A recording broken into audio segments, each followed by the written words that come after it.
নমস্কার বন্ধুরা, আজকে আমরা যাব কামাখ্যা টেম্পল দর্শন করতে। তার জন্য আমরা ভোর 2:30 থেকে লাইন দিতে শুরু করব, কারণ এখানে ভিড় প্রচণ্ড থাকে। তো সকাল 2:30টার সময় পুজোর জিনিসপত্র কিনে আমরা এখানে লাইন দিতে যাচ্ছি।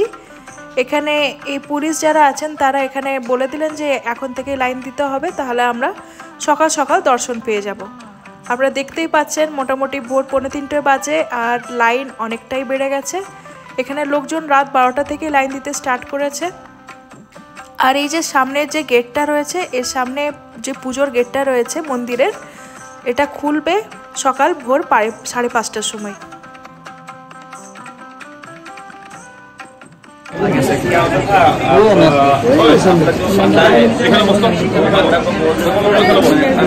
ভোর 5:30টার পরে আমাদের গেট খুলে গেছে আর আমরা মন্দিরের ভেতরে প্রবেশ করেছি।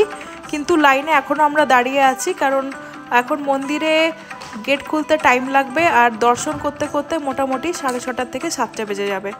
তো আমরা এখনও এই জন্য লাইনে ওয়েট করছি।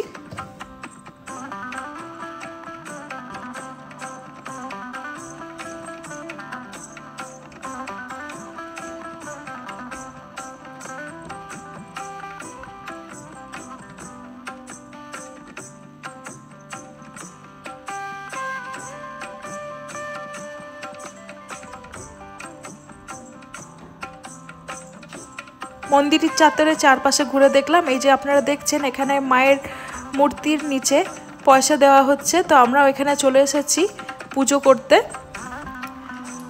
মন্দিরের ভেতরে ক্যামেরা নিষিদ্ধ, তাই ভেতরের কোনো ছবি আপনাদেরকে দেখাতে পাচ্ছি না, কিন্তু এটা হচ্ছে মন্দিরের বাইরের অংশ।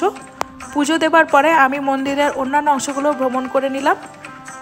আর এখানে আপনি আপনার নিজের মনোকামনা নিয়ে এইভাবে চুন্নি বেঁধে দিতে পারেন, তাহলে আপনার মনোকামনা পূর্ণ হয়ে যাবে। পুজো দেবার পরে আমরা কামাখ্যা মন্দিরের বাইরে চলে এসেছি। আপনারা দেখতে পাচ্ছেন এই সেই গেট যেখান থেকে আপনারা কামাখ্যা মন্দিরের ভেতরে প্রবেশ করবেন। মন্দিরের বাইরে রয়েছে বিভিন্ন রকমের পুজোর সামগ্রী কেনার দোকান, আর রয়েছে বিভিন্ন রকমের জিনিস যদি আপনারা কিনতে চান, যেটা আসামের বিখ্যাত বিভিন্ন রকমের বেতের ব্যাগ আর আসামের গামছা চাদর, এগুলো বিক্রি করা হচ্ছে। মন্দির চত্বরে হোটেলও রয়েছে। আপনারা যদি এখানে আসছেন তো এখানে আপনি বিভিন্ন রকমের খাবারের হোটেল আর থাকার হোটেলও পেয়ে যাবেন, তবে আগের থেকে বুক করতে